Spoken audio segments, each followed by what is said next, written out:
Hello बच्चों, स्वागत है आप सभी का आपके अपने YouTube channel English with Piyush sir में। तो जैसा कि आप सभी लोगों ने देखा था, हम लोग वर्ब पढ़ रहे थे। वर्ब के बाद हम लोगों ने पढ़ा what is the difference of helping verb और मेन वर्ब। मेन वर्ब को पढ़ा, मेन वर्ब कितने टाइप्स के होते हैं, ट्रांजिटिव इंट्रांजिटिव पढ़ा, रेगुलर इरेगुलर पढ़ा, उसके बाद फाइनाइट नॉन फाइनाइट पढ़ा। फिर नॉन फाइनाइट में हमने आपको टाइप्स बताया। नॉन फाइनाइट भी 3 तरीके की होती है, एक जीरंड, एक इंफिनिटिव और एक पार्टिसिपल। कल की जो वीडियो थी उसमें पार्टिसिपल को डिटेल में बताया गया था, जिसका यूज सिंथेसिस में होता है। जिन बच्चों ने कल की वीडियो नहीं देखी थी वो इस वीडियो की डिस्क्रिप्शन में इसकी लिंक होगी, उसको जाके देख लीजिएगा, ठीक है। तो आज का हम लोगों का टॉपिक है नॉन फाइनाइट वर्ब का दूसरा टाइप। नॉन फाइनाइट वर्ब में 3 तरीके की होती है non finite verb, gerund, infinitive और पार्टिसिपल। पार्टिसिपल कैसे रिएक्ट करता है वो हम लोगों ने कल सीख लिया था। आज जीरंड और इंफिनिटिव दोनों को एक ही वीडियो में हम लोग क्या करेंगे, कवर करेंगे। तो आइए जानते हैं जीरंड और इंफिनिटिव होता क्या है। वैसे मैंने आपको उस दिन बताया था, लेकिन आज फिर भी थोड़ा सा हम लोग जानने की कोशिश करेंगे जीरंड और इंफिनिटिव क्या होता है। देखो बेटा, जीरंड और इंफिनिटिव होता क्या है, जीरंड और इंफिनिटिव होता क्या है, इसको हम डिटेल में जानेंगे, ठीक है। जीरंड और इंफिनिटिव को हम डिटेल में जानेंगे। तो आइए देखते हैं जीरंड और इंफिनिटिव क्या होता है मेरे प्यारे बच्चों।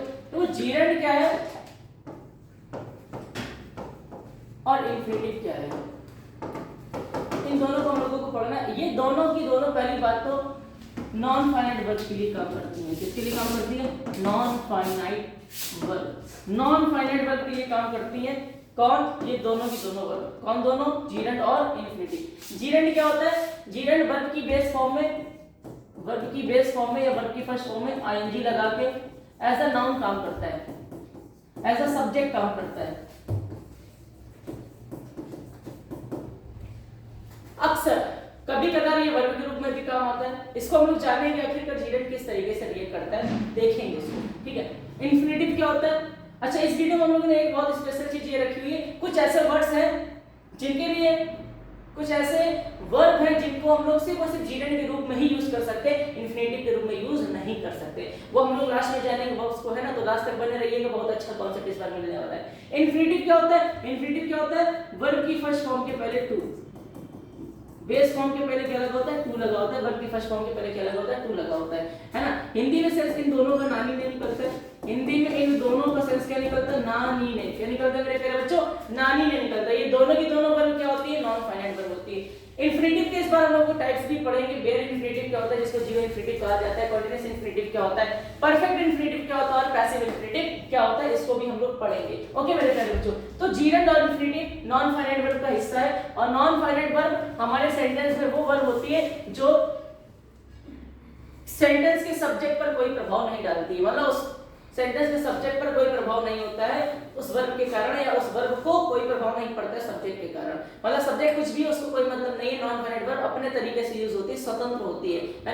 लेकिन फाइनाइट क्या होती है, वो सब्जेक्ट के तरीके से काम करती है। सब्जेक्ट अगर सिंगुलर तो वर्ब सिंगुलर, सब्जेक्ट प्लूरल तो वर्ब प्लूरल, है ना। वो फाइनाइट नॉन फाइनाइट पढ़ाया था, जिन्होंने नहीं देखा वीडियो के डिस्क्रिप्शन में लिंक पड़ी हुई है, देख लीजिएगा जाके, ठीक है। तो हम लोगों ने इसको नॉन फाइनाइट वर्ब को जाना था। नॉन फाइनाइट वर्ब किसी सेंटेंस में बहुत सारी हो सकती हैं और उनके तीन टाइप्स हम लोगों ने जाने थे, पार्टिसिपल, जीरंड और इंफिनिटिव। जीरंड को यूज करना बताया था हमने आपको, इंफिनिटिव को भी यूज करना बताया था हम लोगों ने आपको, पार्टिसिपल का भी यूज करना बताया था। फिर पार्टिसिपल को डिटेल में हम लोगों ने जाना था कल, क्योंकि हमारे पेपर में पूछा जाता है। इंफिनिटिव भी हमारे पेपर में सिंथेसिस के रूप में पूछा जाता है। जीरंड एंड प्रीपोजिशन भी हमारे पेपर में सिंथेसिस के रूप में पूछा जाता है। तो सिंथेसिस में इनका यूज है, इसलिए इसका बेसिक जानना बहुत आवश्यक है, ठीक है। तो आइए चलते हैं हम लोग जीरंड और इंफिनिटिव को स्टार्ट करते हैं। सबसे छोटी सी चीज हमने आपको बताई, जीरंड और इंफिनिटिव होता क्या है, नॉन फाइनाइट वर्ब होती है। और जीरंड वर्ब की फर्स्ट फॉर्म में आईएनजी लग के as a noun, as a verb, as an adjective, as an adverb काम कर सकता है। और इंफिनिटिव भी सेम यही काम करता है। इंफिनिटिव के 4 टाइप्स होते हैं, बेयर इंफिनिटिव जिसको हम जीरो इंफिनिटिव कहते हैं, कॉन्टिन्यूअस इंफिनिटिव, परफेक्ट इंफिनिटिव और पैसिव इंफिनिटिव। इसको भी हम लोग डिटेल में जानेंगे आखिरकार ये कैसे काम करता है, ठीक है। तो आइए चलते हैं। सबसे पहले आज की क्लास में हम लोगों को क्या पढ़ना है, टॉपिक लिखा हुआ है, वर्ब पढ़ना है। ये मेरे ख्याल से पार्ट 7 है, वर्ब का आप लोग देख लीजिएगा। Okay, what is the infinitive and non finite, infinitive and gerund. Infinitive और जीरंड को हम लोग आज की क्लास में पढ़ेंगे। और सबसे पहली चीज आज हम लोग पढ़ने जा रहे हैं इंफिनिटिव। इंफिनिटिव क्या होता है, इंफिनिटिव क्या होता है, सिंपल से हमने आपको एक बात बताई कि इंफिनिटिव क्या होता है, वर्ब की बेस फॉर्म में या वर्ब की फर्स्ट फॉर्म में क्या लग के बनता है, स्टार्टिंग में टू प्लस वर्ब की फर्स्ट फॉर्म को ही हम लोग कहते हैं इंफिनिटिव। क्या कहते हैं मेरे प्यारे बच्चों, इंफिनिटिव कहते हैं। और ये कैसी वर्ब है, तो बोलेंगे नॉन फाइनाइट वर्ब है।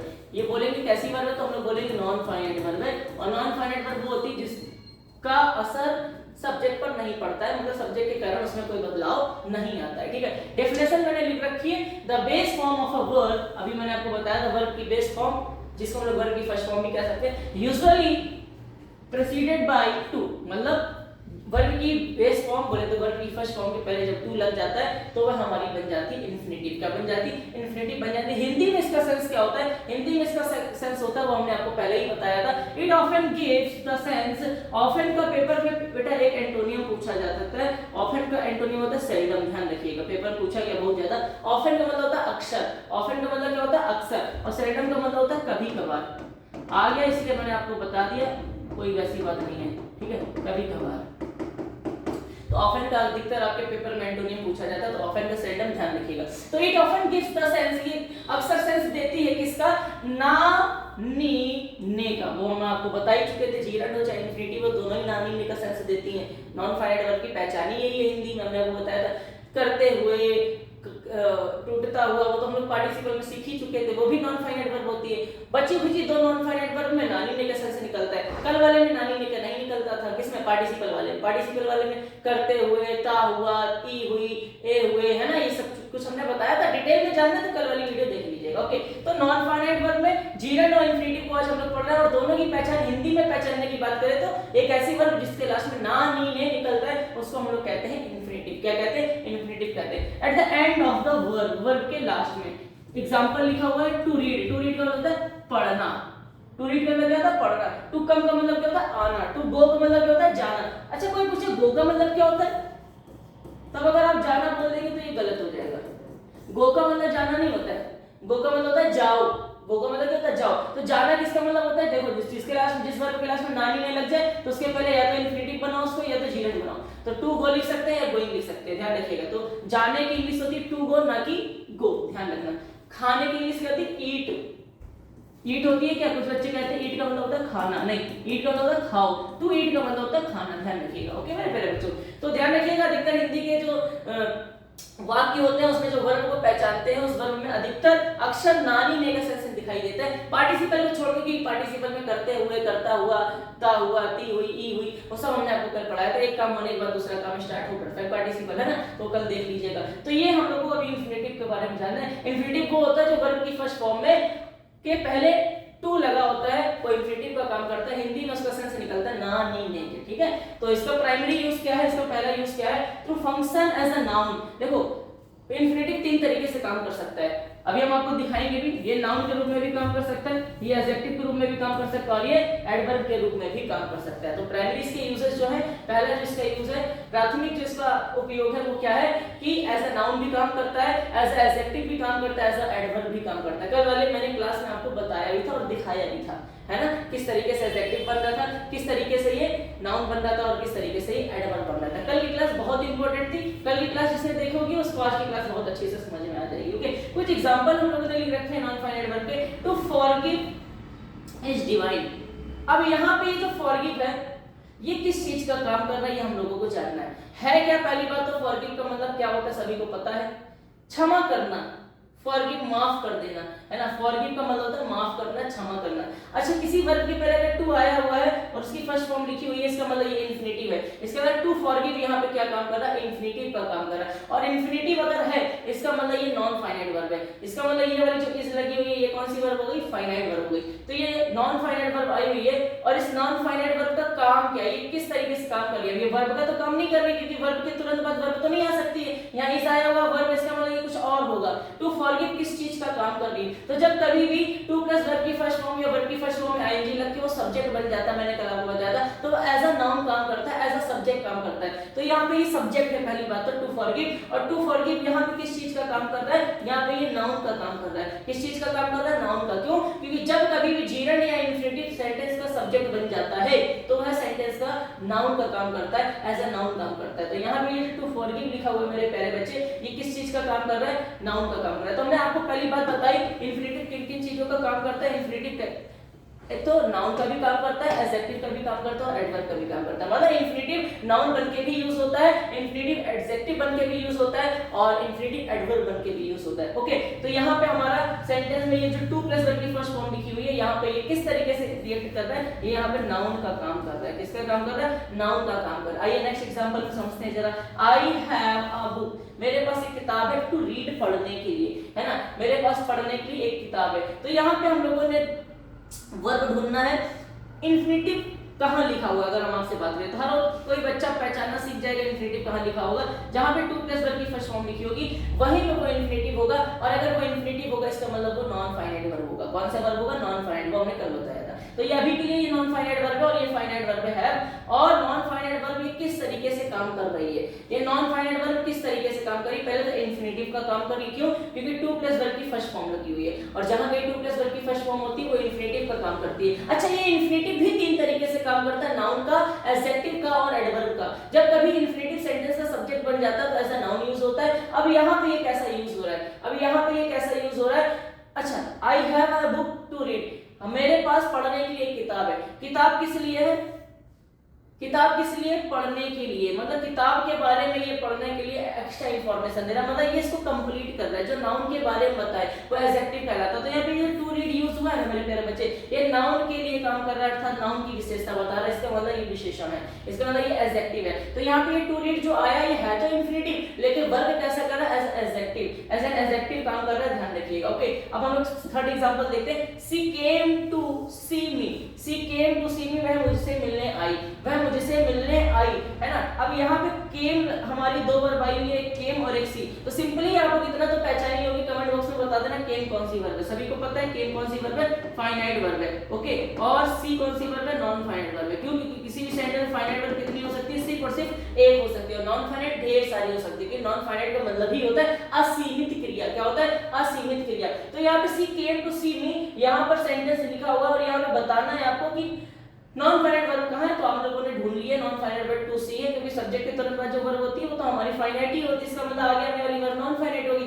अब ये नॉन फाइनाइट वर्ब कैसा काम कर रहा है? मतलब जीनेट का काम कर रहा है कि पार्टिसिपल का काम कर रहा है कि इन्फिनेटिव का काम कर रहा है? ढूंढ के बताओ। आप लोगों ने ढूंढ लिया टू प्लस वर्ब की फर्स्ट फॉर्म लगी है, इसका मतलब ये एज एन इन्फिनेटिव काम कर रहा है। और अगर ये इन्फिनेटिव का काम कर रहा है तो इन्फिनेटिव में कौन सा काम कर रहा है? नाउन की तरीके से ये काम कर रहा है कि एडजेक्टिव के तरीके से काम कर रहा है कि एडवर्ब के तरीके से काम कर रहा है? तो मेरे प्यारे बच्चे, सी केम टू सी मी, वह मुझसे मिलने आई, वह मुझसे मिलने आई। तो किस वजह से आई? सी केम टू सी मी, वह मुझसे मिलने आई, तो वह मिलने आई तो कुछ वजह थी। सी केम टू सी मी, वह मुझसे मिलने आई, है ना। तो यहाँ पर कोई पर्पस था। जब कहीं कहीं पर्पस होता है, जहाँ कहीं मैनर्स यूज होते हैं, जहाँ एडवर्ब ऑफ टाइम का यूज होता है, वहां पे एडवर्ब का काम करता है। तो यहाँ पे ये टू सी लिखा हुआ है, ये है तो इन्फिनेटिव, लेकिन किस तरीके से वर्क कर रहा है? एज एन एडवर्ब वर्क कर रहा है, एज एन एडवर्ब का काम कर रहा है। तो इन्फिनेटिव क्या होता है? इन्फिनेटिव वो होता है जो टू की वर्ब की वर्ब की फर्स्ट फॉर्म के पहले टू के साथ यूज होता है। और इन्फिनेटिव तीन तरीके से काम करता है, as a noun, as an adjective, as an adverb. ठीक है, ध्यान रखिएगा।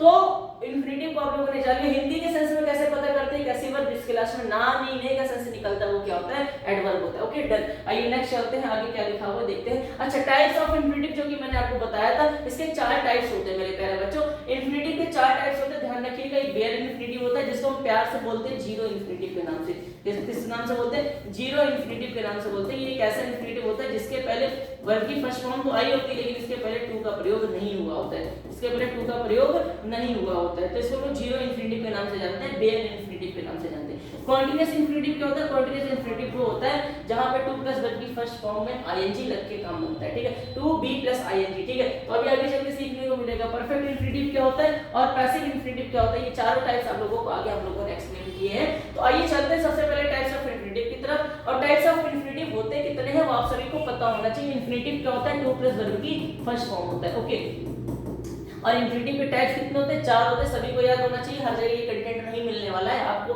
पढ़ रहे हैं तो आप लोग ध्यान रखिएगा। चार तरीके के होते हैं, बेयर इन्फिनेटिव और एक कॉन्टिन्यूअस इन्फिनेटिव और एक परफेक्ट इन्फिनेटिव इन्फिनेटिव और एक पैसिव इन्फिनेटिव। आइए चलते हैं एक एक करके हम लोग इसको पढ़ेंगे और समझेंगे आखिरकार ये है क्या।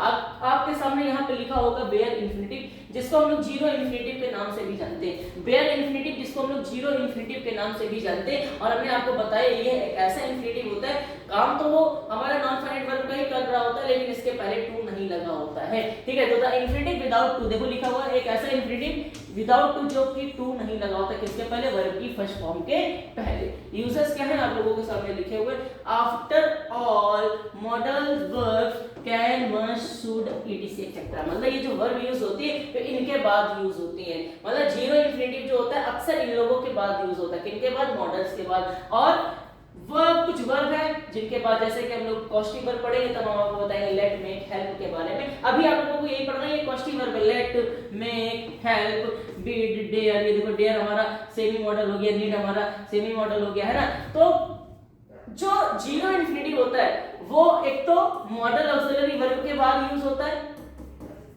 मॉडल ऑक्सिलरी वर्ब के बाद यूज होता है, लेकिन टू नहीं लगा होता। ध्यान रखना, अगर मॉडल ऑक्सिलरी वर्ब के बाद कोई वर्ब आई है और उसमें नानी निकल से निकल रहा है, ऐसा नॉन फाइनाइट वर्ब काम कर रहा है, तो ध्यान रखिएगा मेरे प्यारे बच्चों, वह वर्ब हमारी मॉडल ऑक्सिलरी वर्ब के बाद अगर कोई वर्ब आई है और नानी निकल से निकल रहा है, नॉन फाइनाइट वर्ब का काम कर रहा है, इसका मतलब वो हमारा जीरो इन्फिनेटिव होगा। क्या होगा, जीरो इन्फिनेटिव। ये कभी कभार इनके बाद भी आ जाता है, let, make, help, bid, dare, need, है ना, इन सब के बाद भी आ जाता है।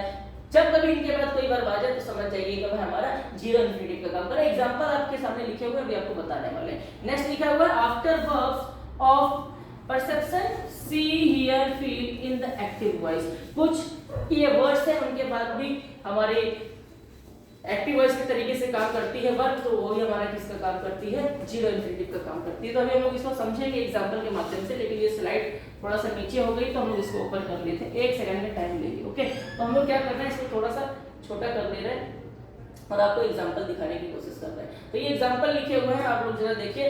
हमने क्या कहा, जब कभी कोई भी वर्ब नॉन फाइनाइट वर्ब का काम करे और मॉडल्स के बाद या हमारे कुछ वर्ब के बाद, जिसको हम लोग कॉस्टिव वर्ब कह सकते हैं, लेकिन आगे चल के सीखेंगे, है ना, लेट, मेक, हेल्प और वगैरह वगैरह जो भी लिखा हुआ है ये सारा कुछ, और कुछ वर्ब्स यहाँ पे दे रखे हैं। इनके बाद अगर कोई वर्ब आई होती है, इसका मतलब वो नॉन फाइनाइट वर्ब का काम कर रही है, नॉन फाइनाइट वर्ब का काम कर रही है, तो अगर टू नहीं लगा वर्ब के पहले तो वो हमारा बेयर इन्फिनेटिव का काम करेगा। आइए देखते हैं, यू मस्ट गो। अब यू मस्ट गो, अब अगर आप इसकी हिंदी निकालो तो आप इसकी हिंदी निकालोगे, यू मस्ट गो, तुम्हें जाना चाहिए, तुम्हें या तुमको जाना चाहिए, है ना, या आपको अवश्य जाना चाहिए। मस्ट लग गया तो ना अवश्य निकलेगा। देखो यहाँ हिंदी लिखी हुई है, हमको नहीं लिखना चाहिए, यहाँ पे लिखा हुआ आप लोग देख लो, क्या, यू मस्ट गो, तुमको अवश्य जाना चाहिए या आपको अवश्य जाना चाहिए। तो ये जो गो का सेंस है, ये गो का सेंस जाना के रूप में निकल रहा है, लास्ट में ना लगा हुआ है, ना लगा हुआ है, इसका मतलब ये गो नॉन फाइनाइट का काम कर रहा है। किसका काम कर रहा है, नॉन फाइनाइट वर्ब का काम कर रहा है। और नॉन फाइनाइट वर्ब में 3 तरीके हो सकते हैं, या तो वो जीरेट का काम करेगा, जीरेट का तो कर नहीं रहा है, आईएनजी लगी नहीं है,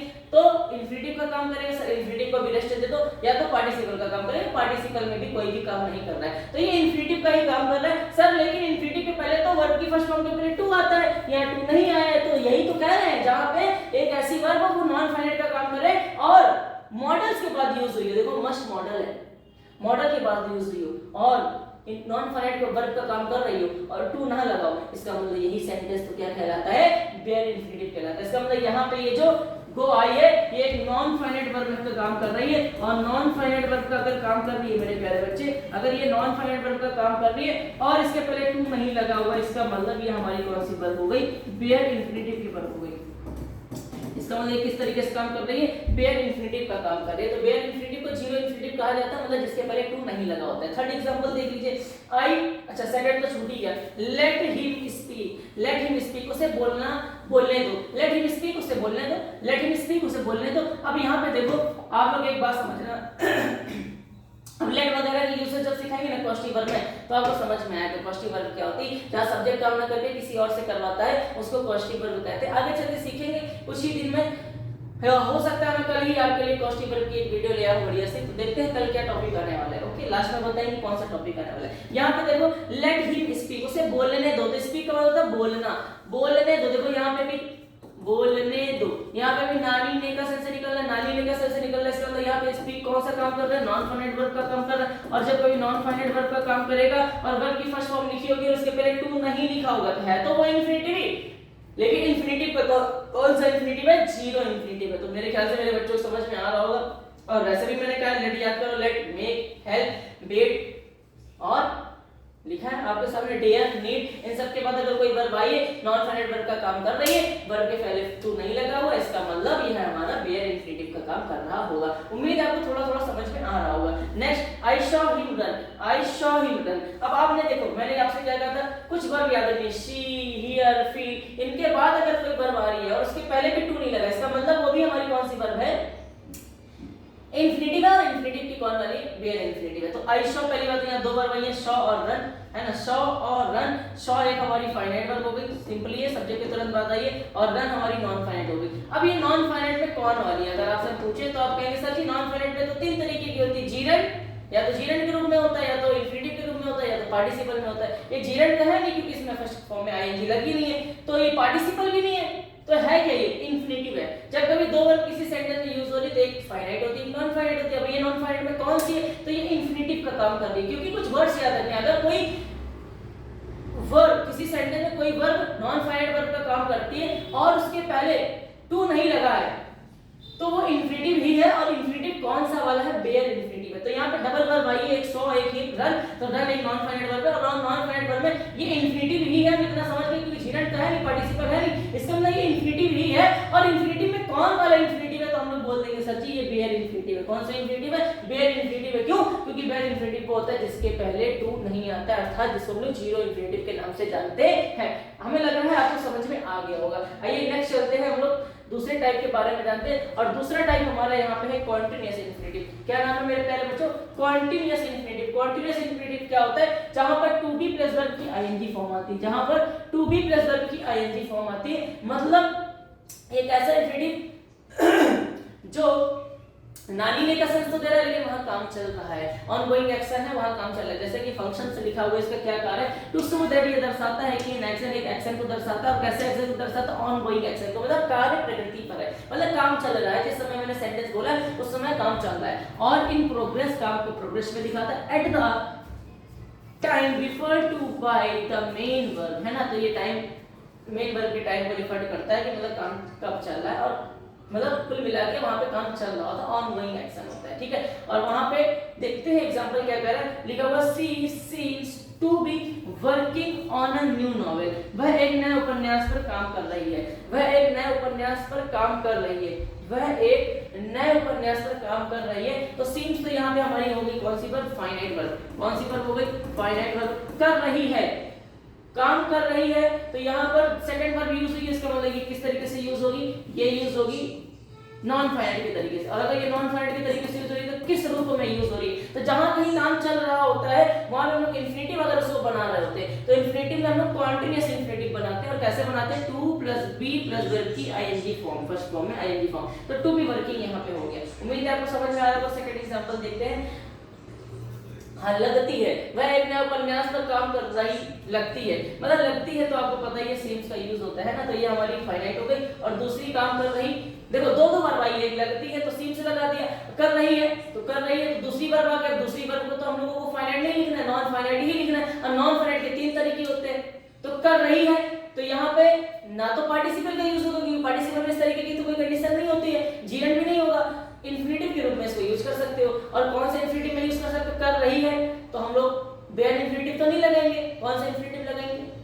कौन सा इन्फिनेटिव लगाएंगे? कॉन्टिन्यूअस इन्फिनेटिव लगाएंगे। क्यों? क्योंकि वहां पे काम चल रहा है। जब दूसरी वर्ब यूज हो रही है इसका मतलब वहां पे नॉन फाइनाइट वर्ब का ही है। और नॉन फाइनाइट वर्ब में आप इसको इन्फिनेटिव के रूप में बनाओगे। और इन्फिनेटिव में जब काम चल रहा होता है तो कॉन्टिन्यूअस इन्फिनेटिव होता है, इसलिए to plus be plus verb की आईएनजी फॉर्म के रूप में इसको यूज किया जाता है। उम्मीद है आपको समझ में आ रहा होगा। Second, I would like to be travelling right now. I would like to be travelling right now, मैं अभी यात्रा कर रहा होना चाहूंगा, है ना। मैं अभी और यात्रा करना चाहूंगा, ऐसे भी बोल सकते हैं। या मैं इसको सिंपली ऐसे इसलिए राह लगा दिया गया है जिससे कि वो दिखाया जा सके। I would like to be travelling right now, मैं अभी यात्रा कर रहा होना चाहूंगा, मैं अभी भी यात्रा कर रहा होना चाहूंगा। तो यहाँ पर वुड लाइक का मतलब हमारा होता है चाहना, है ना। और टू भी ट्रैवलिंग कर रहा, मतलब यहाँ पे हमारा मन है अभी भी ट्रैवल करने का, कर रहा होना चाहूंगा, मतलब हमारा काम अभी भी करने का मन है। और ये हमारा कॉन्टिन्यूअस के तरीके से काम कर रहा है, इसका मतलब ये कॉन्टिन्यूअस इन्फिनेटिव होगा। और कॉन्टिन्यूअस इन्फिनेटिव कैसे बनता है? To plus be plus verb की फर्स्ट फॉर्म में आईएनजी फॉर्म। थर्ड देखिए, he appears to be sleeping. अब यहाँ पे दो वर्ब आई हुई है, एक अपीयर्स और एक स्लीपिंग। तो सभी को बच्चों को दिखाई दे रहा है, एक हमारी फाइनाइट होगी और एक नॉन फाइनाइट होगी। ये स्लीपिंग नॉन फाइनाइट वर्ब है और नॉन फाइनाइट वर्ब में किसका काम कर रही है, तो to plus be plus ING first form में लगी है। तो इंग्लिश में तो देख के ऐसा ही पता चल रहा है ये हमारी इंफिनिटिव का काम कर रही है और कॉन्टिन्यूअस इंफिनिटिव का काम कर रही है ना। वह सो रहा प्रतीत होता है, मतलब हमको प्रतीत हो रहा है, कैसा प्रतीत होता है, सो रहा प्रतीत होता है, मतलब सोता हुआ प्रतीत होता है, ऐसे कह सकते हैं। हुआ इसलिए नहीं बोला मैंने, वरना पार्टिसिपल में बनाना पड़ जाता है, इसलिए मैंने बोला सो रहा प्रतीत होता है। मतलब बोलते हैं ना कि ऐसा लग रहा है वो सो रहा है, ऐसे बोलते नहीं बोलते, ऐसा लग रहा है वो सो रहा है, वह सो रहा प्रतीत होता है, मतलब वह काम अभी भी चल रहा है, वह काम अभी भी चल रहा है। और प्रतीत होना तो एक हमारी फाइनाइट हो गई, तो सो रहा हमारी एक काम चल रहा है, इसमें दूसरी वर्ब यूज करनी है, नॉन फाइनाइट के रूप में यूज करनी है। नॉन फाइनाइट को हम लोग इंफिनिटिव के रूप में यूज करेंगे क्योंकि काम चल रहा है, तो हम लोग कॉन्टिन्यूअस इंफिनिटिव लगा सकते हैं, इसलिए मैंने टू बी स्लीपिंग यहाँ पे लिख दिया है। उम्मीद है आपको थोड़ा कुछ समझ में आ रहा होगा, ठीक है। ये थर्ड हम लोग पार्ट की बात करते हैं और थर्ड हमारा इंफिनिटिव है जिसको हम लोग बोलते हैं परफेक्ट इंफिनिटिव। क्या बोलते हैं मेरे प्यारे बच्चों, परफेक्ट इंफिनिटिव के नाम से जानते हैं। परफेक्ट इंफिनिटिव क्या होता है, परफेक्ट इंफिनिटिव क्या होता है, जहां पे to plus have plus past participle अर्थात वर्ब की थर्ड फॉर्म का यूज हुआ होता है, जहां पे to plus have plus past participle अर्थात वर्ब की थर्ड फॉर्म का यूज हुआ होता है। कैसे काम करता है इसका काम देखते हैं, फंक्शन देखते हैं। To show that the action of the infinitive occurred before the action of the main verb. यहाँ पे काम मेन वर्ब के द्वारा पहले ही हो चुका होता है ना। देखते हैं कॉन्सेप्ट क्या कह रहा है। कॉन्सेप्ट कह रहा है the past action is linked to the present main verbs feeling opinion. अब आपको यहाँ पे इसको छोड़ना है, समझना है, लेकिन उसके बाद हम एग्जांपल से आपको समझाएंगे आखिरकार ये बात क्या कह रहा है। कह रहा है I am happy to have pass the exam, मुझे परीक्षा पास कर लेने की खुशी है। एक बात बताओ, मुझे खुशी कब हुई, मुझे खुशी कब हुई, जब मैंने परीक्षा पास कर दी। तो परीक्षा पास, जब कभी भी कोई भी वर्ब के कारण, मतलब किसी वर्ब का काम पहले हो चुका और दूसरा काम बाद में हो रहा, तो जो पहले काम हुआ होता है वो हमारा इंफिनिटिव के रूप में है, और इंफिनिटिव के रूप में है तो कौन से इंफिनिटिव के रूप में, परफेक्ट इंफिनिटिव के रूप में। आप देख सकते हैं मुझे परीक्षा पास कर लेने की खुशी है, तो खुशी एक हमारी वर्ब हो गई है ना, और कर लेना एक दूसरी वर्ब ये हो गई है ना। तो ये दूसरी वर्ब परीक्षा पास कर लेने की खुशी, तो पहले परीक्षा पास की, उसके बाद हम लोगों ने खुशी व्यक्त की। तो पहले परीक्षा पास करने का काम हुआ, उसके बाद खुशी का काम हुआ है ना। तो ये हमारा जो वर्ब है कर लेना, ये हमारी एक काम खत्म होने के बाद दूसरा काम स्टार्ट होने से ये हमारी वर्ब नानी ने लगा हुआ, इसका मतलब हमारा ये काम इंफिनिटिव के रूप में यूज हो रहा है, इंफिनिटिव के रूप में यूज हो रहा है। तो कौन सी इंफिनिटिव के रूप में यूज होगा, कैसे पता करेंगे, जहां पे एक काम हो जाने के बाद दूसरा काम प्रेजेंट हो रहा हो, वहां पर हमारा परफेक्ट इंफिनिटिव होता है। तो I am happy to have passed है ना, to have passed, to plus have plus verb की थर्ड फॉर्म जहां आ जाए वो हमारा इंफिनिटिव होता है। कोई पूछे कैसा इंफिनिटिव होता है तो हम लोग बोल देंगे परफेक्ट इंफिनिटिव होता है, जहां पे एक काम हो जाने के बाद दूसरा काम होता है वहां परफेक्ट इंफिनिटिव होता है। तो यहाँ पे एक तो वर्ब हो गई हमारी एम और एक हो गई टू हैव पास्ट है ना। तो यहाँ पे एक ये फाइनाइट हो गई, ये नॉन फाइनाइट हो गई। नॉन फाइनाइट में इंफिनिटिव है, पूछे कौन सा इंफिनिटिव है तो कैसे पहचानें, जहां एक काम हो जाने के बाद दूसरा काम होता है वहां परफेक्ट इंफिनिटिव होता है, ठीक है। एक मिनट जरा इसको हम लोग थोड़ा सा छोटा कर दे जिससे कि नीचे के एग्जांपल भी आप लोगों को दिख सके है ना। तो इसको हम लोग ऊपर ले जाते हैं, कोई दिक्कत की बात नहीं है ना। ये देखो आपको दिख रहा होगा, ठीक है। तो चलिए ये वाला एग्जांपल हम लोग देखते हैं क्या कह रहा है। कह रहा है कि he seems to have forgotten the keys, लगता है वह चाबियां भूल चुका है ना। seems का होता है लगना है ना, लगता है वह चाबियां भूल चुका है। तो यहाँ पे भूल चुका है और लगता है, या दो वर्ब आई हुई है तो लगता है सब्जेक्ट के तुरंत बाद लगी, इसका ये फाइनाइट हो गई। अब भूल चुका है ये नॉन फाइनाइट वर्ब है। अब एक बात बताओ, नॉन फाइनाइट वर्ब है तो किस तरीके से यूज हो रही है, लगता है वह चाबियां भूल चुका है, तो जहां काम हो चुका होता है दूसरी वर्ब के रूप में यूज हो रहा है तो वो नॉन फाइनाइट है, नॉन फाइनाइट का इंफिनिटिव है। और जहां काम हो चुका होता है तो वो परफेक्ट इंफिनिटिव होता है, इसलिए मैंने इसको टू हैव प्लस वर्ब की थर्ड फॉर्म के रूप में यूज किया है। उम्मीद है आपको मेरी बात समझ में आ रही होगी। Next, she regretted to have missed the event, उसे घटना छूट जाने का अफसोस हुआ। मतलब अफसोस भी तभी हुआ जब वह इवेंट छूट गया उसका, जब उसको वह वाला इवेंट छूट गया तभी उसको अफसोस हुआ। एक बात बताओ, किसी को अफसोस कब होता है, किसी को अफसोस कब होता है, जब वो काम हो चुका होता है। जैसे हम लोग पहले तो पढ़ते नहीं है, जब रिजल्ट नहीं आता है फिर हम लोगों को जब रिजल्ट में फेल हो जाते तो अफसोस होता है, यार काश पढ़ लिए होते, तो अगर काश काम कर लिए होते तो फिर आप पास ना हो गए होते। तो फेल हो गए का मतलब क्या हो गया, फेल होने का मतलब ही यही है कि आपने पढ़ाई नहीं की थी। मतलब पहली बात तो अफसोस मुझे तभी हुआ जब मेरा इवेंट छूट गया, या मुझे अफसोस तभी हुआ जब मेरी परीक्षा छूट गई, या मुझे अफसोस तभी हुआ जब मेरा पेपर में रिजल्ट खराब आया। तो अफसोस होने का काम तभी हुआ जब एक काम पहले ही हो चुका था, जहां पर एक काम पहले ही हो चुका हो फाइनाइट वर्ब के पहले, जहां पे फाइनाइट वर्ब के पहले एक काम हो चुका हो वह हमारा नॉन फाइनाइट वर्ब के तरीके से काम करता है। और अगर काम हो चुका है इसका मतलब है हमारा किस तरीके का है, इन्फिनिटिव, परफेक्ट इन्फिनिटिव है। और कैसे पता करें, टू हैव प्लस वर्ब की थर्ड फॉर्म से। उम्मीद है आपको समझ में आ रहा होगा। आइए नेक्स्ट स्लाइड पे चलते हैं। नेक्स्ट स्लाइड हमारा लास्ट क्या कह रहा है, लास्ट में कह रहा है पैसिव इन्फिनिटिव, चौथा टाइप है इसका इन्फिनिटिव का। आखिरकार पैसिव इन्फिनिटिव क्या होता है, देखो मैं डिटेल में इसलिए बता रहा हूं आप लोगों को, चाहता मैं इन्फिनिटिव के 3-4 एग्जांपल बताता और काम हो जाता, लेकिन नहीं मेरे प्यारे बच्चों, इन्फिनिटिव को डिटेल में सीखेंगे कभी भी आपको कोई इसके अलावा वीडियो ना देखनी पड़े। अगर कोई भी आपको डाउट हो रहा हो या कोई भी कंफ्यूजन हुआ करे तो कमेंट बॉक्स में बता दिया करो हमको, तो हम उसको नेक्स्ट क्लास में क्या कर लिया करेंगे, शेयर करके आपको समझा दिया करेंगे। आइए पैसिव इन्फिनिटिव क्या होता है, to be plus past participle, to plus be plus verb की थर्ड फॉर्म। आपने देखा होगा पैसिव वॉइस में अधिकतर ऐसे ही यूज होता है जहां पे मॉडल्स यूज होते हैं ना। तो to be plus past participle अर्थात पास्ट पार्टिसिपल को हम लोग वर्ब की थर्ड फॉर्म के नाम से जानते हैं। तो जहां पे टू बी प्लस वर्ब की थर्ड फॉर्म आया होता है वहां पैसिव इन्फिनिटिव होता है। सेंस कैसे निकलता आएंगे, लेकिन उससे पहले फंक्शन जानेंगे। फंक्शन क्या, the subject receives the action, passive voice, the focus is on the object of the action not the doer। मतलब पहली बात तो पैसिव वॉइस का सेंटेंस होता है जिसका सेंटेंस का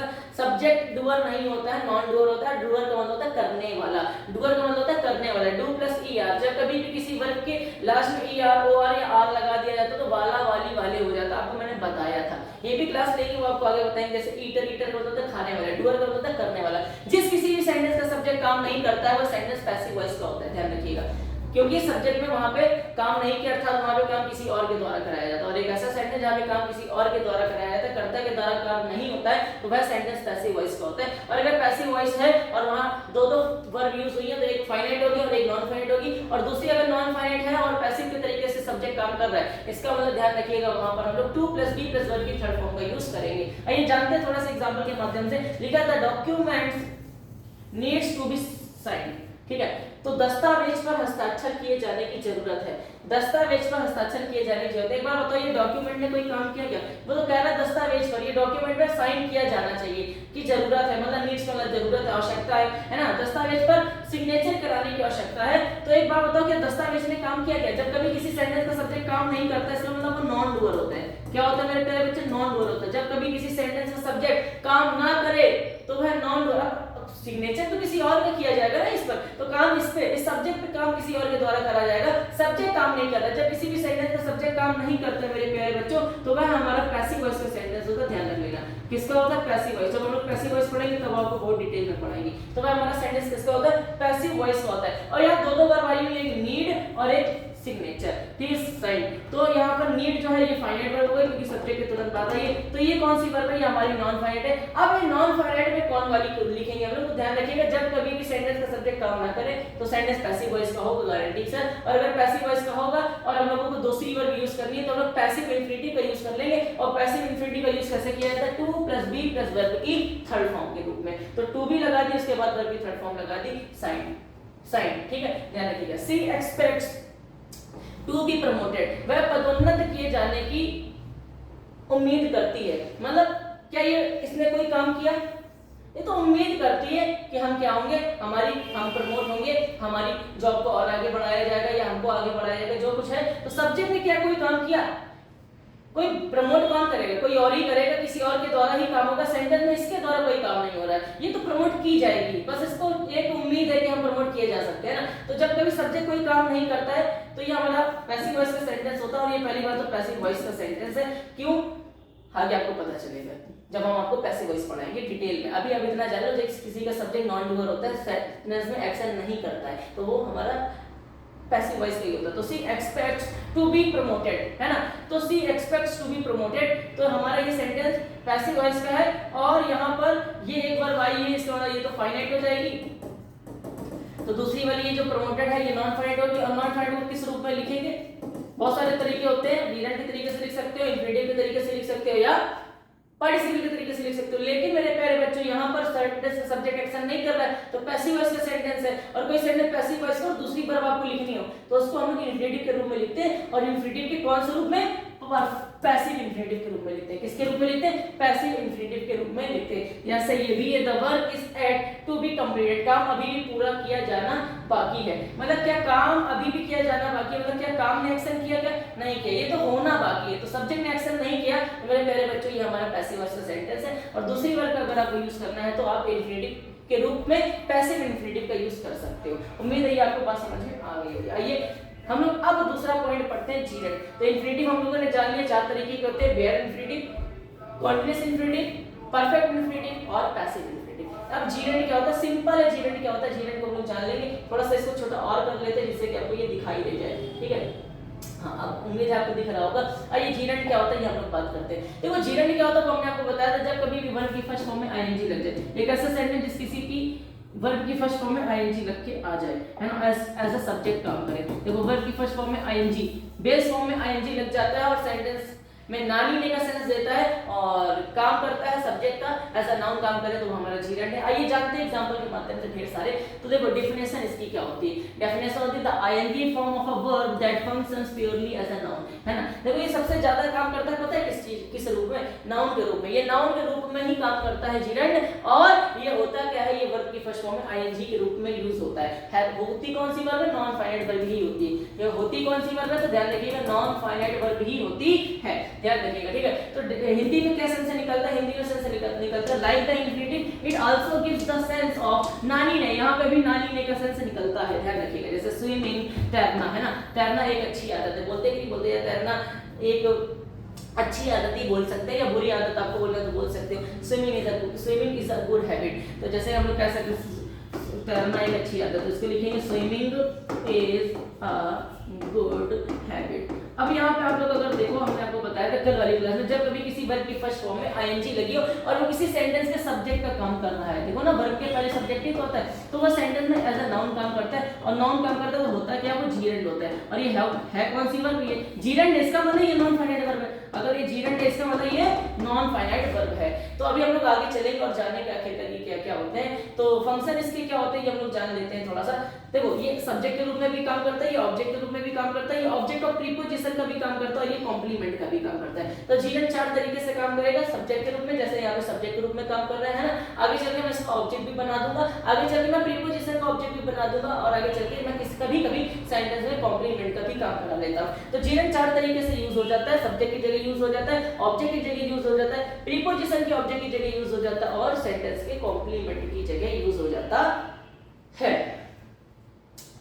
चलिए देखते हैं सब्जेक्ट के रूप में कैसे यूज होता है। जैसा कि लिखा हुआ है smoking is injurious to health, है ना। तो धूम्रपान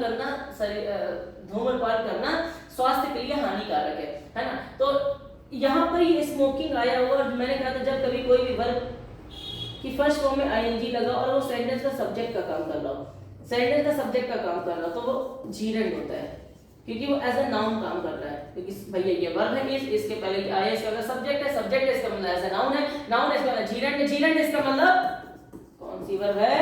नॉन फाइनाइट वर्ब। तो ये एज अ क्या कह सकते हैं, जीरेंड काम कर रहा है, सब्जेक्ट काम कर रहा है, सब्जेक्ट का नाउन का काम कर रहा है, और ये नॉन फाइनाइट वर्ब है। तो ये हमने बताया जीरेंड चार तरीके से काम करता है, सब्जेक्ट के तरीके से भी, ऑब्जेक्ट के तरीके से भी, और प्रीपोजिशन के ऑब्जेक्ट के तरीके से भी, और कॉम्प्लीमेंट के तरीके से भी। ओके, तो सब्जेक्ट के तरीके से ये काम कर रहा है क्या? स्मोकिंग। तो स्मोकिंग सब्जेक्ट के तरीके से काम कर रहा है मेरे प्यारे बच्चों। तो हम लोग क्या बोलेंगे यहाँ पे? ये स्मोकिंग सब्जेक्ट है और जीरेंड है, नाउन का काम कर रहा है, ठीक है। तो जब कभी वर्ब की फर्स्ट फॉर्म में आईएनजी लगाओ और वह सेंटेंस के सब्जेक्ट का काम कर रहा हो, इसका मतलब वो जीरेंड होता है और वह सेंटेंस में नाउन का काम करता है, ठीक है। तो जीरेंड चार तरीके से काम करता है, सब्जेक्ट, ऑब्जेक्ट, प्रीपोजिशन का ऑब्जेक्ट और कॉम्प्लीमेंट। तो पहला हम लोगों ने सीखा सब्जेक्ट के तरीके से कैसे काम करता है। अब दूसरा सीखो ऑब्जेक्ट के तरीके से कैसे काम करता है। आई एंजॉय रीडिंग, है ना, आई एंजॉय रीडिंग, मुझे पढ़ना पसंद है।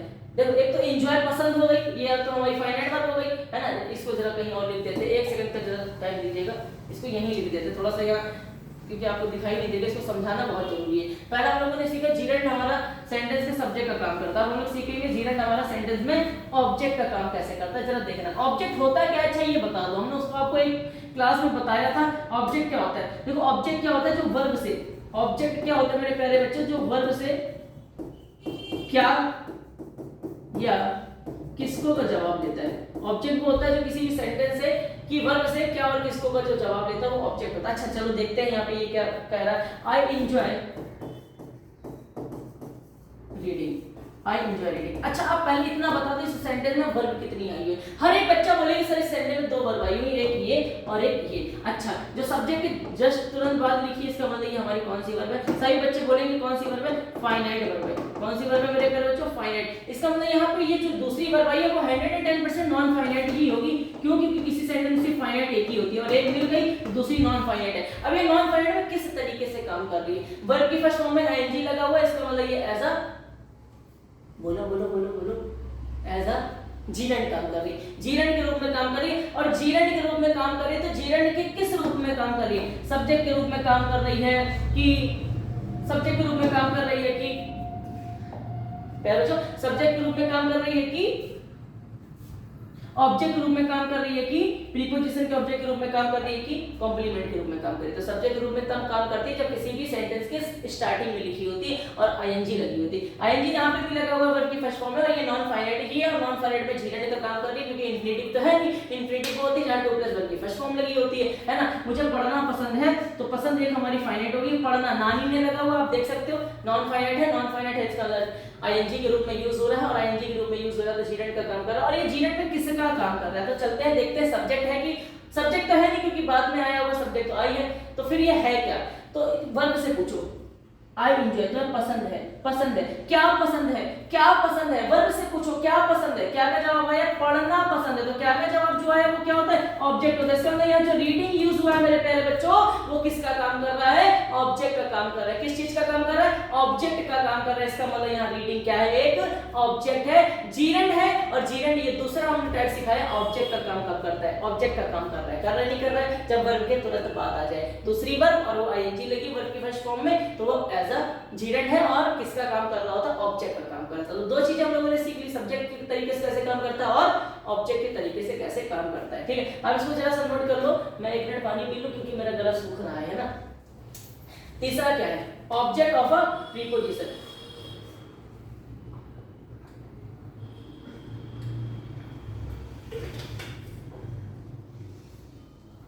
शायद आज की वीडियो बहुत बड़ी जाएगी, अभी तो बहुत कुछ बाकी है। ठीक है लास्ट तक बने रहो, मजा आने वाला इतना है। तो हम लोगों ने सीखा जीरंड सब्जेक्ट के तरीके से कैसे काम करता है, फिर हम लोगों ने सीखा जीरंड ऑब्जेक्ट के तरीके से कैसे काम करता है। अब हम लोग सीख रहे हैं जीरंड प्रीपोजिशन ऑब्जेक्ट के तरीके से कैसे काम करता है। देखो जब कभी भी वर्ब की फर्स्ट फॉर्म में आईएनजी लगी हो और वो प्रीपोजिशन के बाद आया हो तो सिंपली है। पहली बात जब किसी भी सेंटेंस में 2 वर्ब आई है तो एक फाइनाइट होगी एक नॉन फाइनाइट, और नॉन फाइनाइट वर्ब अगर किसी प्रीपोजिशन के बाद आई है और हाँ ध्यान रखना प्रीपोजिशन के तुरंत बाद अगर कोई वर्ब आती है तो ये एरर पूछा जा सकता है। तो जैसे कि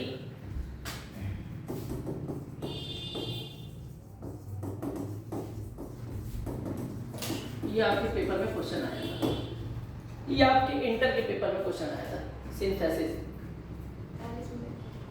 तो I am fond in reading novels, ये क्वेश्चन पेपर में पूछा गया था सिंटेक्स में। इसमें एरर क्या है अभी हम लोग आएंगे, लेकिन उससे पहले जानते हैं किसी भी सेंटेंस में ऑब्जेक्ट प्रीपोजिशन ऑब्जेक्ट जीरंड का कैसे काम करता है। सुनो, she is good at drawing, she is good at drawing है ना, वह चित्रकारी करने में अच्छा है, वह चित्रकारी करने में अच्छा है। करने में मतलब ड्राइंग बनाने में अच्छा है, तो ड्राइंग बनाना और अच्छा है तो एक तो ये फाइनाइट हो गई और ड्राइंग बनाना ये नॉन फाइनाइट हो गई। और ये नॉन फाइनाइट में आईएनजी लगी है, ड्रॉ में आईएनजी फर्स्ट फॉर्म में आईएनजी लगा हुआ, इसका मतलब ये हमारी नॉन फाइनाइट वर्ब हो गई। और नॉन फाइनाइट वर्ब में ये है क्या, ये ऑब्जेक्ट का काम कर रही है और किसके ऑब्जेक्ट का, प्रीपोजिशन का ऑब्जेक्ट का। जब कभी भी कोई भी नॉन फाइनाइट वर्ब अर्थात जब कभी भी जीरंड किसी प्रीपोजिशन के बाद आया होता है तो इसका मतलब वो प्रीपोजिशन का ऑब्जेक्ट का काम कर रहा होता है। ओके ध्यान रखिएगा। अच्छा ये क्वेश्चन पेपर में पूछा गया था font in reading novels, I am font in reading novels. तो ध्यान रखना एक फॉन्ट के साथ किस प्रीपोजिशन का यूज होता है,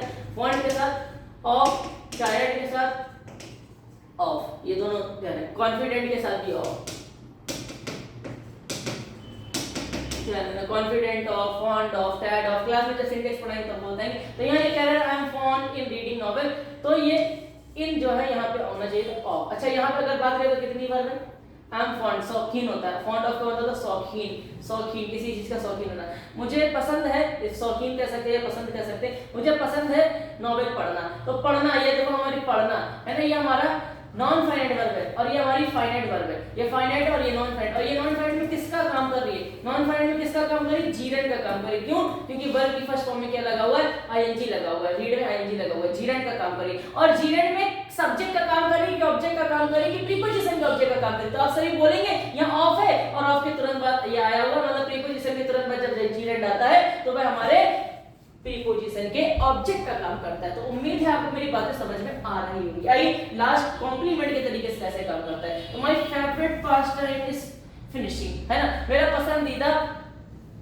my favourite past time is fishing, sorry भाई मैं कहां क्या हो गया, है ना, my favourite past time is fishing, मतलब मेरा पसंदीदा जो समय होता है वो मैं मछली को क्या करता हूं, पकड़ने में पसंद करता हूं। मतलब मेरा, मुझे पसंद है क्या, मेरा पुराना जो पास्ट टाइम था क्या करना, क्या था, मछली पकड़ना था, है ना, या मछली को पकड़ना है। तो एक बात बताओ, मेरा favourite past time is fishing, तो यहाँ पे ये फाइनाइट हो गई। अब फिशिंग देखो आईएनजी लगी हुई है, वर्ब की फर्स्ट फॉर्म में, इसका मतलब एज अ जीरेंड काम कर रहा है। और अगर मैं बोलूं मेरा पास्ट टाइम क्या था, जो क्या क्या जरूरत पूरा करता है वो सेंटेंस को जो पूरा, अच्छा मैं अगर ये लिख दूं my favourite past time is, क्या ये सेंटेंस कंप्लीट हो रहा है?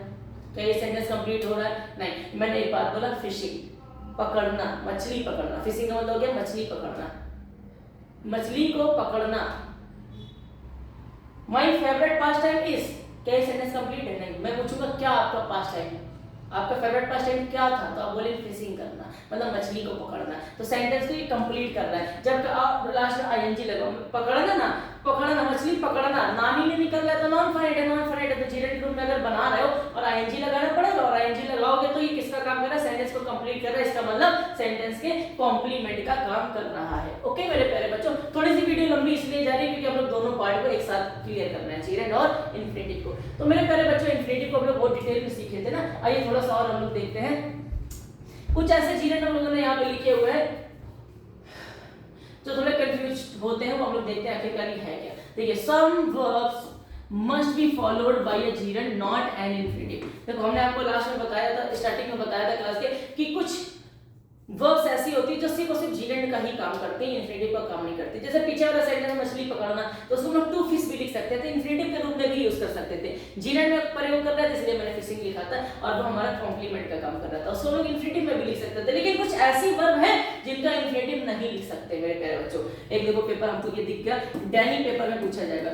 डैनी, डैनी का मतलब है अलाउ, डैनी का एंटोनियम पूछा जाएगा, डैनी का एंटोनियम होता है अलाउ, ध्यान रखना, ठीक है, ध्यान रखिएगा, अलाउ का डैनी, ठीक है।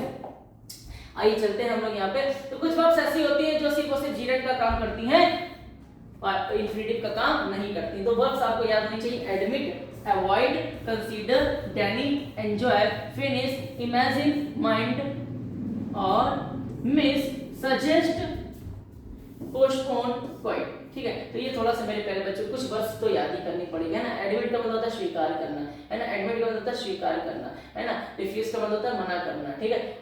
अवॉइड का मतलब होता है टालना, सभी को पता है। कंसीडर का मतलब होता है विचार करना। डैनी का मतलब होता है मना करना। इसका उल्टा पूछा जाए, एंटोनियम पूछा जाए तो डैनी का क्या होगा? अलाउ होगा, ठीक है। रिफ्यूज का मतलब भी मना करना होता है, रिज्वेस्ट का मतलब भी मना करना होता है, ठीक है। तो अलाउ इसका एंटोनियम होगा, ध्यान रखिएगा, डैनी का। तो डैनी का मतलब होता है मना करना, है ना।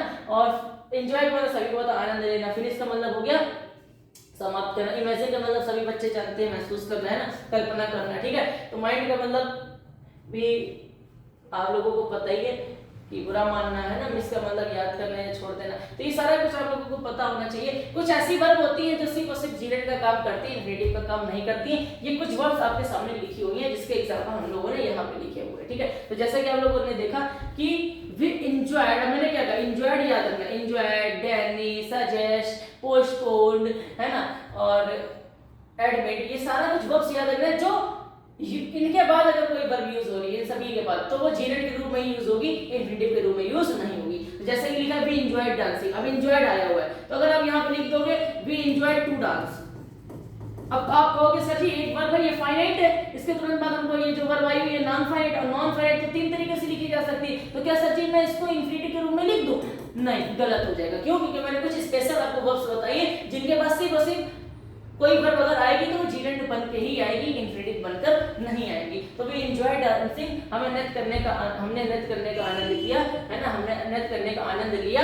तो मेरे प्यारे बच्चों, ये हमारी नॉन फाइनाइट वर्ब है, क्योंकि ये हमारी फाइनाइट है, फाइनाइट इसका मतलब दूसरी नॉन फाइनाइट होगी। और कभी एंजॉयड, एडमिट, है ना, डैनी, सजेस्ट, पोस्टपोन, मिस, इन सब के बाद अगर कोई वर्ब यूज आपको करनी है नॉन फाइनाइट के रूप में, तो उसको सिर्फ और सिर्फ एज अ जीरेंड यूज करेंगे, नॉन इन्फिनिटिव के रूप में यूज करेंगे। अर्थात इन्फिनिटिव के रूप में यूज नहीं किया जाता, सिर्फ और सिर्फ जीरेंड के रूप में यूज किया जाता है। कौन सी वर्ब है वो आपको ये वर्ब क्या कर लेनी है, याद कर लेनी है। आइए देखिए नेक्स्ट, क्या, please avoid touching the paintings, ठीक है, कृपया पेंटिंग छूने से बचें। मतलब टचिंग का मतलब हो गया छूने से बचें, ये बता रहा है कृपया बचें, अवॉइड करें क्या, पेंटिंग को छूने से। तो ये नानी ने का सेंस निकला, पहली बात तो अवॉइड आया हुआ, ये ऑलरेडी एक वर्ब है, इसका मतलब ये फाइनाइट है ना, फाइनाइट वर्ब है, इसका मतलब ये नॉन फाइनाइट वर्ब। अवॉइड के बाद कोई नॉन फाइनाइट वर्ब आएगी तो ध्यान रखना एज अ जीरेंड ही आ सकती है, इन्फिनिटिव के रूप में नहीं आ सकती, क्योंकि हमने कुछ वर्ब आपको लिखाई जो सिर्फ और सिर्फ जीरेंड ही काम करती है अपने बाद, और अपने बाद इन्फिनिटिव नहीं लेती है, ठीक है। ही सजेस्टेड, देखो suggested, going to the park, है ना, उसने पार्क जाने का सुझाव दिया, पार्क जाने का सुझाव दिया। तो एक सुझाव एक वर्ब हो गई और एक जाना एक वर्ब हो गई, दो वर्ब हो गई। इसका मतलब ये फाइनाइट वर्ब हो गई और ये नॉन फाइनाइट वर्ब हो गई। अगर आप पेपर में एरर पूछी जा सकती है, ध्यान रखना, पेपर में एरर पूछी जा सकती है, he suggested to go to the park, इसमें एरर क्या है, he suggested to go to the park. ध्यान रखना, जब कभी भी किसी सेंटेंस में दो वर्ब आई हो तो एक फाइनाइट होगी, एक नॉन फाइनाइट होगी, और कुछ ऐसी वर्ब होंगी suggested, daily, admit, miss, postpone, ये कुछ वर्ब्स हैं जिनके बाद हम लोग सिर्फ और सिर्फ जीरेंड ही लिख सकते हैं, इन्फिनिटिव नहीं लिख सकते। अगर examiner he suggested to go to the park लिखे, टू गो को हटा के क्या लगा दीजिएगा, गोइंग लगा दीजिएगा। क्यों? क्योंकि मैंने आपको बताया कुछ वर्ब्स ऐसी होती हैं जो सिर्फ और सिर्फ अपने बाद जीरेंड का ही रूप लेती है, इन्फिनिटिव नहीं लेती है, ध्यान रखिएगा। Okay, next. अच्छा, जीरेंड और इन्फिनिटिव के बारे में हम लोगों ने कुछ यहाँ पे जानने की कोशिश की है। तो वर्ब्स दैट चेंज मीनिंग, कुछ वर्ब्स ऐसी होती है जो यूज तो जीरेंड के रूप में भी हो रही होती है, इन्फिनिटिव के रूप में भी यूज हो रही होती है, लेकिन दोनों का सेंस बदल जाता है। ध्यान देखिए, इसको छोड़िए, आप इसको नोट करिए, यहाँ पे देखो एग्जांपल मैंने बताया क्या, जैसे कि एग्जांपल है स्टॉप। अब यहाँ पे भी स्टॉप लिखा है, ध्यान से देखना। एक अच्छा, स्टॉप एक ऐसी वर्ब है जिसमें हम लोग इसको अगर इन्फिनिटिव के रूप में यूज करेंगे तो सेंस चेंज हो जाएगा, और अगर जीरेंड के रूप में यूज करेंगे तो सेंस चेंज हो जाएगा। तो कुछ वर्ब्स को याद रखना है। देखो, स्टॉप को मैं अभी बताने जा रहा हूँ, आई स्टॉप्ड स्मोकिंग, यहाँ पे हम लोगों ने लिखा है। तो यहाँ दो वर्ब आई हुई है, एक ये वाली वर्ब हमारी फाइनाइट है और ये वाली वर्ब हमारी नॉन फाइनाइट है, क्योंकि सब्जेक्ट के तुरंत बाद जो वर्ब आएगी वो फाइनाइट होगी। ओके, अच्छा, ये नॉन फाइनाइट में कौन सी वाली, तो सही बच्चे बोलेंगे सर वर्ब की फर्स्ट फॉर्म में आईएनजी लगा हुआ है, इसका मतलब ये हमारी जीरेंड है, ये हमारी जीरेंड है। अच्छा, जब जीरेंड के रूप में यूज होगा तो अलग सेंस देगा, और इन्फिनिटिव के रूप में यूज होगा तो अलग सेंस देगा। ध्यान रखना, दो ही लिखिए, ध्यान रखिए, सुनो। आई स्टॉप स्मोकिंग, मैंने धूम्रपान करना छोड़ दिया, स्टॉप कर दिया, मैंने छोड़ दिया। अच्छा, अब देखना, अब इसी स्टॉप को मैं दूसरी जगह से यूज कर रहा हूँ, और अब इसके बाद में ना स्मोकिंग में लिखी टू स्मोक लिख देगा, देखना सेंस चेंज हो जाएगा। अभी मैंने क्या लिखा, आई स्टॉप्ड स्मोकिंग, मैंने धूम्रपान करना छोड़ दिया। अब वही वर्ब मैंने एज ए इन्फिनिटिव वर्ब कराया, अब सेंस चेंज हो जाएगा। देखना, आई स्टॉप्ड टू स्मोक, अब ये हमारी फाइनाइट, ये नॉन फाइनाइट, और ये नॉन फाइनाइट में कौन सी है, इन्फिनिटिव है, क्योंकि इन्फिनिटिव क्या होता है जो टू प्लस वर्ब की फर्स्ट फॉर्म लिखी होती है। तो देखना, अब ये सेंस चेंज कर देगी, मैं धूम्रपान करने के लिए रुका, मैं आई स्टॉप्ड टू स्मोक, मैं धूम्रपान करने के लिए रुका। अच्छा, आई स्टॉप्ड स्मोकिंग, मैंने धूम्रपान छोड़ दिया। तो यहाँ पे भी स्मोकिंग और यहाँ पे भी स्मोक, तो है तो दोनों जगह स्मोक, लेकिन अगर वो जीरेंड के तरीके से यूज हो रही है तो वो कुछ सेंस अलग कर रही है, और अगर इन्फिनिटिव के रूप में यूज हो रही है तो सेंस अलग दे रही है। कुछ ऐसी वर्ब होती है जो हम लोगों को सेंस अलग देती है। एक और वर्ब, अच्छा देख लो, लास्ट है ना, देखो अब यहाँ पे फॉरगेट लिखा है ना, फॉरगेट को मैं अभी जीरेंड के तरीके से यूज करूंगा तो अलग सेंस निकलेगा, इन्फिनिटिव के तरीके से यूज करूंगा तो अलग सेंस निकलेगा। मेरे प्यारे बच्चों, हम आपके लिए इतना मेहनत कर रहे हैं, और कुछ आप थोड़ा सा इसको फील करो कि इन्फिनिटिव और जीरेंड क्या आपको पूरे YouTube पे इस तरीके से मिल सकता है। मैं गारंटी दे रहा हूँ पूरे YouTube पर नहीं मिल सकता, आप खंगाल के दिखा देना। हर किसी ने पढ़ाया होगा 10 मिनट 15 मिनट में इन्फिनिटिव जीरेंड को खत्म कर दिया होगा, बेसिक ऊपर का, लेकिन मलाई चटा के। लेकिन हमने आपको पूरा का पूरा दूध पिला दिया है, पूरा का पूरा दही खिला दिया है ना, ऊपर की मलाई नहीं चटवाई है। तो ध्यान से सुन लेना मेरे प्यारे बच्चों, एक एक पॉइंट मैं क्लियर कर रहा हूँ, हर एक चीज बता रहा हूँ कि कुछ ऐसी वर्ब्स होती है अगर उनके बाद कोई नॉन फाइनाइट यूज हुई तो जिसके लिए सिर्फ और सिर्फ जीरेंड आएगा, इससे एरर आ सकती है एसएससी लेवल में। ध्यान रख लेना मेरे प्यारे बच्चों, इसको देख लेना, बहुत इंपॉर्टेंट वीडियो है। और अगर अच्छी लगे कमेंट बॉक्स में बता देना कि आपने कभी ऐसी वीडियो इन्फिनिटिव और जीरेंड की देखी है क्या, नहीं देखी है। बहुत टाइम लग रहा है पढ़ाने में, इस वजह से स्लाइड में 15 पेज की बनाया, मैं चाहता और भी बना सकता था, क्योंकि अभी जैसे ये और भी एग्जांपल लिख सकते थे, लेकिन नहीं, आपको इतना ही काफी है, कम से कम आपको कुछ तो सीखने को मिल रहा है। तो ध्यान रखिए, थोड़ा सा मेहनत लग रही है और यूट्यूब पे सिर्फ यूनिक कंटेंट देना चाहता हूं आपको, जो कहीं नहीं मिलने वाला है। इस वजह से आपको ज्यादा से ज्यादा वीडियो फैलानी कि हर किसी के पास तक ये वीडियो पहुंच सके मेरे प्यारे बच्चों। आइए देखो फॉरगेट, अब ये फॉरगेट को अगर हम जीरन के तरीके से काम कराएंगे, जैसे स्टॉप था, स्टॉप के बाद अगर मैंने कोई वर्ब लगाई और वो जीरन का काम कर रही तो अलग सेंस था, और इंफ्initive का काम करी तो अलग सेंस। अब देखना फॉरगेट लिखा, इसके बाद अगर मैं कोई जीरन लिखूंगा तो अलग काम करेगा, और इंफ्initive लिखूंगा तो अलग काम करेगा। देखिए जरा, I forget taking the picture, मैं तस्वीर लेना भूल गया, मतलब मैं भूल गया क्या करना, तस्वीर लेना, टेकिंग, है ना। तो ये फॉरगेट फाइनाइट हो गई, क्योंकि सब्जेक्ट की तुरंत बात आई और आईएनजी लगा हुआ है, इसका मतलब नॉन फाइनाइट है। और नॉन फाइनाइट में कौन सी, जीरंड है, क्योंकि वर्ब की फर्स्ट फॉर्म में क्या लगा हुआ, आईएनजी। अब देखना यहाँ इसका सेंस निकला है, मैं तस्वीर लेना भूल गया। अब देखना इसी टेकिंग को मैं टू टेक लिख दूंगा, I forgot to take the picture, वही है वर्ब फॉरगेट। उसके तुरंत बाद मैंने सिर्फ और सिर्फ जीरन को हटा के क्या कर दिया, उस वर्ब को क्या कर दिया है मैंने, उसको इंफ्initive के रूप में लिख दिया। तो इसका मतलब हो जाएगा मैं तस्वीर लेना भूल गया। इच्छित, ये देखो पिछली क्रिया को भूल गया, ये क्या था, क्रिया को भूल गया पिछली, ये इच्छित क्रिया करना भूल गया, मतलब उसकी इच्छा थी। जैसे इसने एक ये जो है ना, इसका मतलब ये हुआ कि मैं तस्वीर लेना भूल गया, तस्वीर लेने मतलब वो वाली नहीं, खरीदना भूल गया, ऐसे कर सकते हैं। यहाँ पर तस्वीर लेना भूल गया, तो दोनों का सेंस अलग अलग हो गया। सेंस थोड़ा सा आप समझ सकते हो क्या कह रहा है। जैसे कोई तस्वीर खरीदनी थी उसको, तो वो लेना भूल गया था, यहाँ पर तस्वीर लेना भूल गया था, अर्थात कैप्चर करना भूल गया था। तो ये इस तरीके से कुछ वर्ब्स होती है जो कि हमने आपको बताई है। तो हम लोगों ने जीरन और इंफ्initive के बारे में डिटेल में पढ़ा। इंफ्initive क्या होता है, टू प्लस वर्ब की फर्स्ट फॉर्म होती है, दोनों की दोनों नॉन फाइनाइट वर्ब ही है। नॉन फाइनाइट वर्ब और फाइनाइट वर्ब को हमने डिटेल में पढ़ाया है, सारा कुछ मैंने डिटेल में पढ़ाया है। कल मैंने आपको पार्टिसिपल पढ़ाया था, वो भी हमने आपको बताया था। आज मैं जीरन और इंफ्initive पढ़ा रहा हूँ, ये भी हमने आपको डिटेल में पढ़ाया है। इंफ्initive कितने तरीके के होते हैं कमेंट बॉक्स में आपको बताना है, और जीरो इंफ्initive का दूसरा नाम क्या होता है वो भी आपको कमेंट बॉक्स में बताना है, ठीक है। तो अच्छे से आप लोग वीडियो को देखिए और अच्छे से समझिए। मेरे प्यारे बच्चों एक बात सुन लो, कल हम लोगों की क्लास होने वाली है, और कल क्लास शायद आपकी जो क्लास होगी वो होगी पॉजिटिव वर्ब की क्लास की। What is causative verb, causative verb क्या होती है। जब कॉस्टिव वर्ब सीख लेंगे तो फिर हेल्पिंग में हम लोग मॉडल्स की यूज सीखेंगे और ऑक्सिलरी वर्ब की यूज सीखेंगे कि कहां-कहां ये यूज किए जाते हैं। तो कल की क्लास जो होने वाली है वो पॉजिटिव वर्ब से रिलेटेड होने वाली है, और ये सारे के सारे वर्ब के ही टाइप्स चल रहे। जब तक पूरा वर्ब का निचोड़ नहीं देंगे पूरे वर्ब को, तब तक हम वर्ब ही पढ़ाते रहेंगे मेरे प्यारे बच्चों, ठीक है। एक टॉपिक पढ़ो, अच्छे से पढ़ो, क्योंकि रख तुझा पर दो चारी कदम मगर जरा तबीयत से, ठीक है। एक दो चार ही कदम रखिए, लेकिन जरा तबीयत से रखिए। तो उम्मीद है कि आपको आज की क्लास बहुत अच्छी लगी होगी, और बहुत मेहनत से बेटा इसको मैंने पढ़ाया है। इतने मेहनत से पढ़ाया है कि आप सोच नहीं सकते हो, क्योंकि इसको बनाने में पीपीटी को बहुत टाइम लगा था। तो उम्मीद है आप इस वीडियो को शेयर करेंगे अगर आपको अच्छा लगेगा। तो आज की क्लास को मैं यहीं पे समाप्त करता हूँ मेरे प्यारे बच्चों। तब तक के लिए जय हिंद, जय भारत।